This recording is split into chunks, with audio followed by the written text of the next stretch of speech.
Ma noi non siamo interessati a nessun muro, noi crediamo che a questo punto che non ci interessi più se è il governo, se è la regione, chi ha firmato, non ha firmato, se è stato firmato. Qui il tema non è più questo, noi l'abbiamo detto più volte, l'iniziativa dei sindaci, soprattutto lunedì, quello che è emerso chiaramente che i sindaci sono di fronte a una situazione di quotidianità sicuramente nella gestione di un fenomeno che ormai non può più attendere risposte. Nel frattempo stiamo lanciando un messaggio chiaro a chi può sedere nelle stanze, nelle poltrone insieme al governo per far capire che va rivista assolutamente questa politica di gestione di questo fenomeno.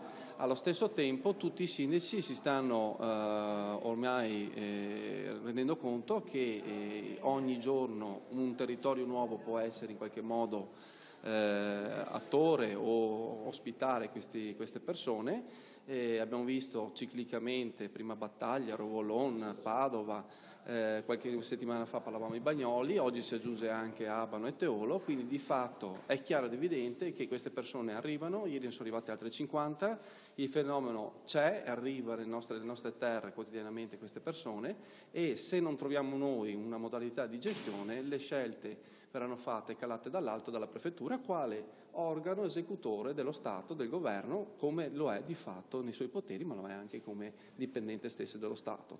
Quindi lei, il prefetto impresa, non ha assolutamente intenzione, l'ha confermato anche ieri a me, di fare scelte calate all'alto, purché ci sia un'alternativa.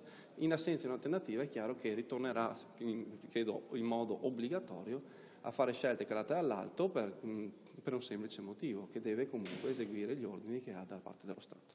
Lei poi oggi ha voluto rispondere alle critiche fatte dal sindaco Bitonci dal punto di vista dei profughi a Selvazzano. Lui ha detto Selvazzano non ospita profughi. Cosa risponde?